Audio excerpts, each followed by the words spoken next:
From the Library of Congress in Washington, D.C.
The little disciples of the witch danced and prepared to receive the witch's instructions.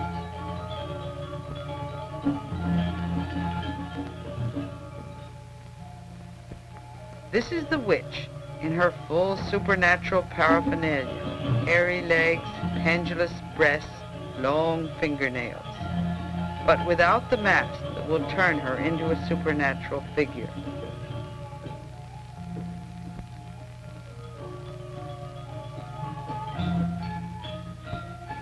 Beside her is her daughter, who has been rejected by the king of the country. In revenge for the slight to her daughter, she is now training her little novices to spread pestilence and death. Kneeling in front of her, they answer her instructions on how to spread plague.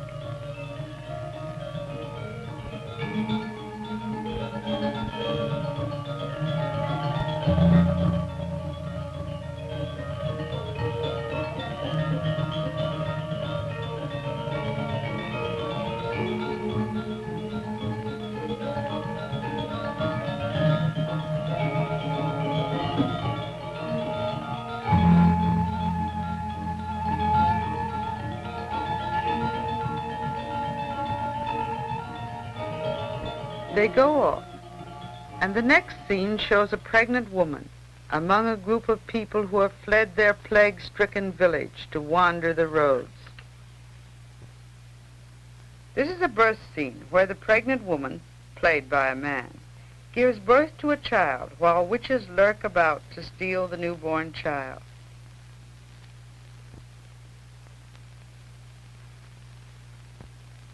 A doll, which is stolen by the witch child, tossed in the air, killed, and returned dead to its mourning relatives.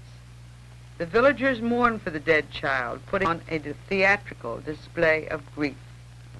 The witches, witch child and witch, and tease the mortals, to whom they are not yet quite visible. As they become visible, the mortals chase the witches.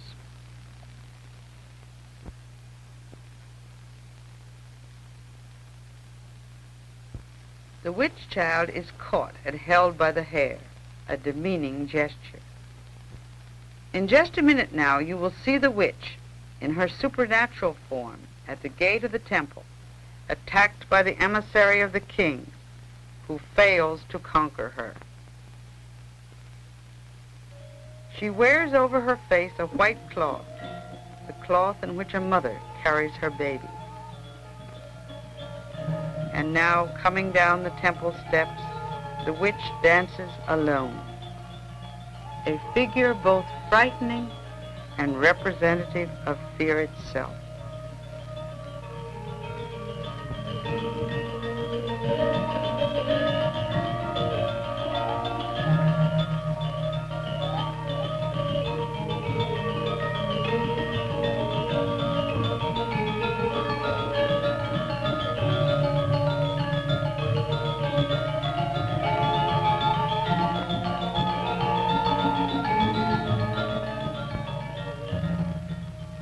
She bends back and gives a high, eerie laugh. These are the frightening witches into which the beautiful little girls of the ballet have been transformed.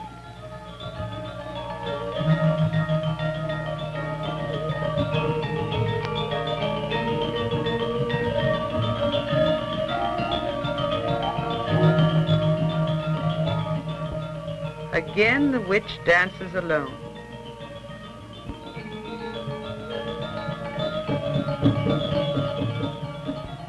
And here is the dragon arrived to confront her. As she represents death, he represents life. And they have a long altercation in ancient ecclesiastical Javanese, while she holds him by his beard and scolds him. These are the dragon's followers, falling to the ground at the glance of the witch. Up again when she turns her back, down again when she looks at them. She trips through their ranks, runs away, and as her back is turned, up they get again. Rush to the attack, but as she turns, her glance forces them back, back, back, back. And she stands and laughs at them, laughs,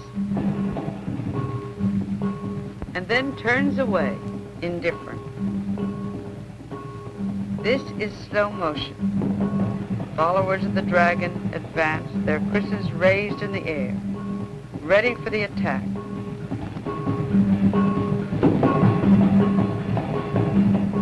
But falling down again before her glance. Normal speed, and the witch dances again, and then 2 by 2 they run up and attack her. She doesn't resist. She is as limp as a rag doll, but overcome by her power, they fall.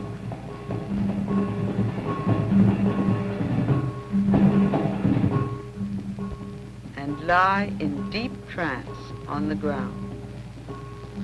And 2 more come up, fall also.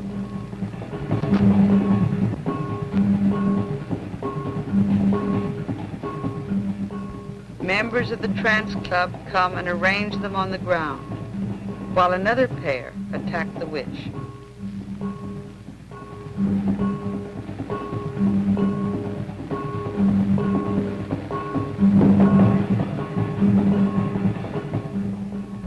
They lie arranged in 2 rows, in deep trance, convulsively twitching.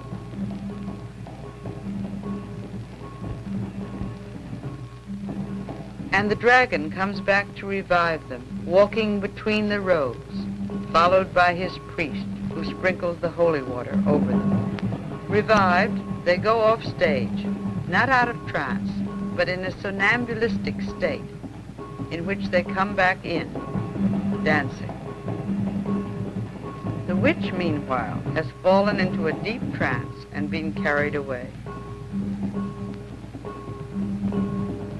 The dance in slow motion.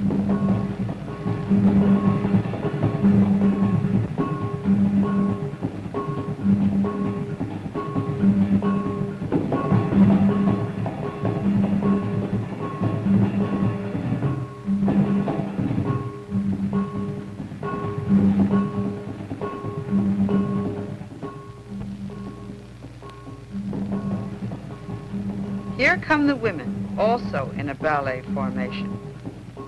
They do not attack the witch.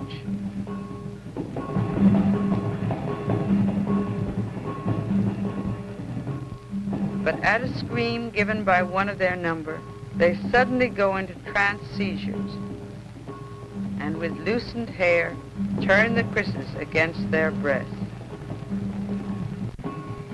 falling forward on the krisses that are held in their tautened arms. This one is struggling as they attempt to disarm her.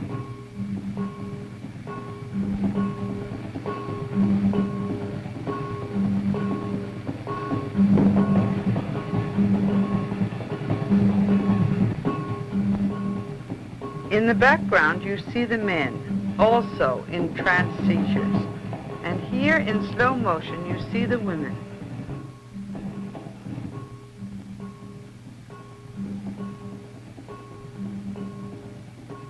The fumes of the incense that is being carried among them to calm them blends with their loosened hair.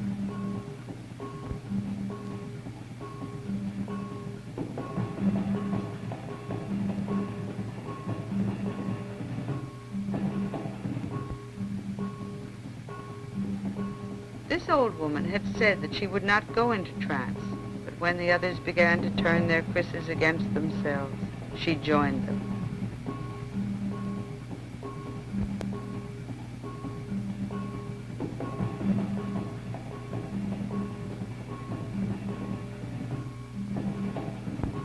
If anyone becomes too violent, they are disarmed.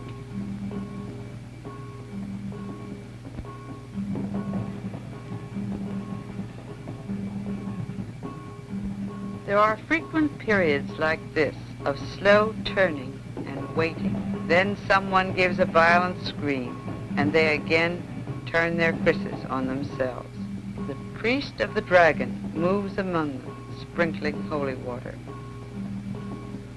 Now, at normal speed, you see the men bending their krisses back against themselves, and, unlike the women, often falling to the ground. See how that kriss is bent? No one is hurt. If anyone is hurt, the people say the trance is not real.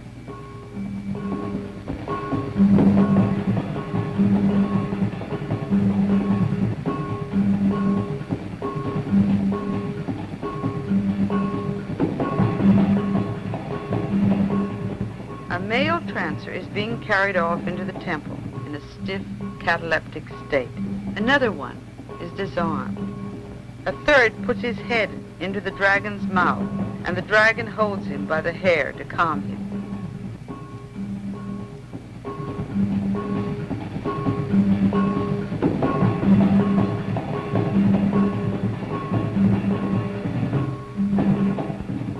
Another falls to the ground in a particularly violent seizure.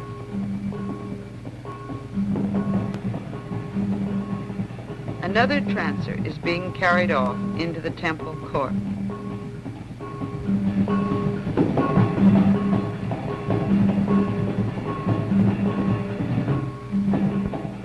And another. In slow motion again, you see the look of contorted, seeming agony on the face of this trancer.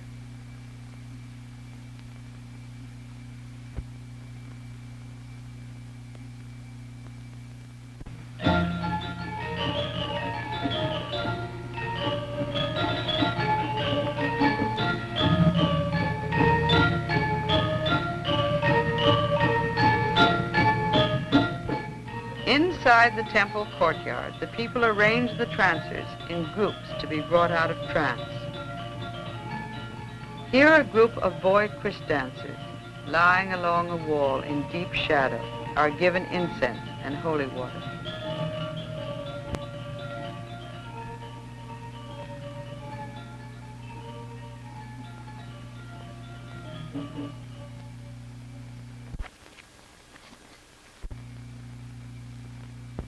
They pat the holy water on their chests and hair.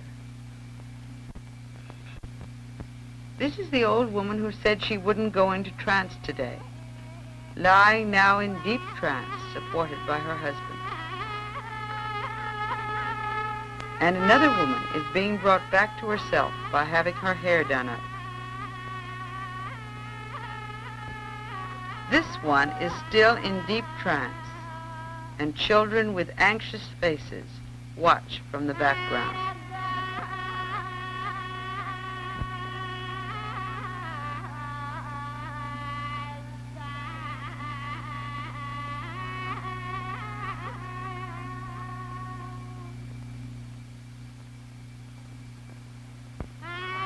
The trancers bury their faces in the fumes of the incense and slowly come out of trance.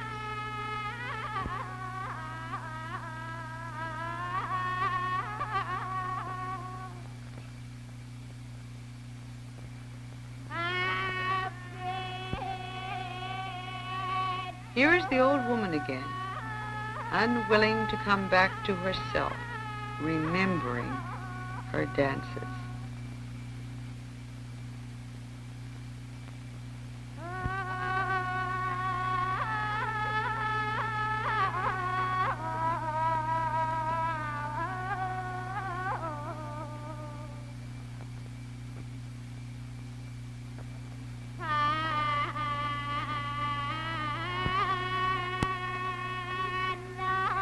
Until finally the priest brings special offerings to the spirit that possesses her to persuade it to leave her body.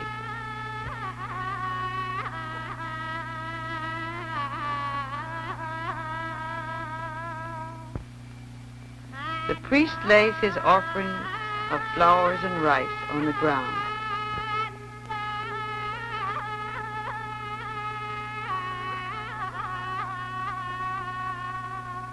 While she continues to dance recalcitrantly.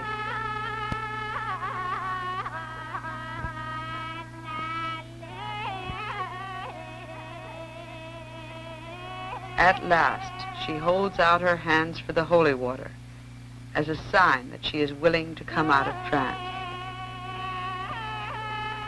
A dog comes and eats the offerings that have been presented to the spirit.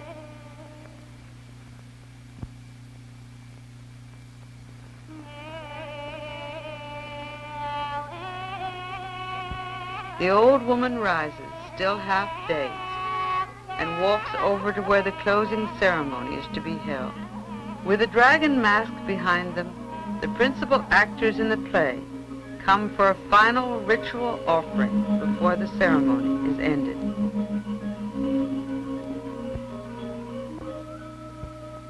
A chicken is brought, which is to be offered by the priest of the dragon.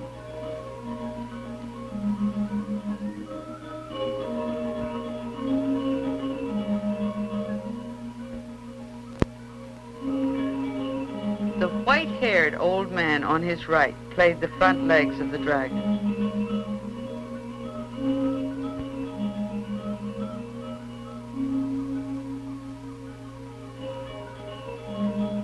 The chicken is offered.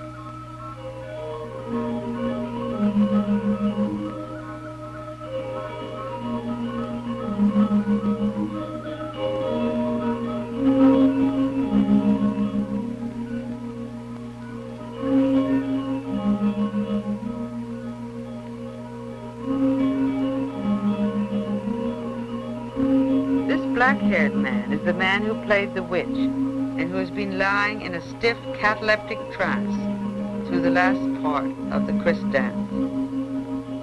He sits among the offerings, not yet quite out of trance. Breathes in the incense, takes the holy water, and sprinkles the old man who played the front legs of the dragon.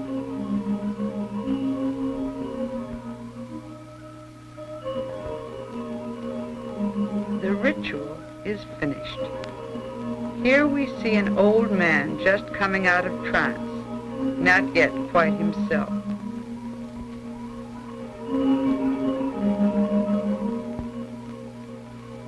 The play is over, but it will be given again and again as the Balinese reenact the struggle between fear and death on the one hand and life-protecting ritual on the other.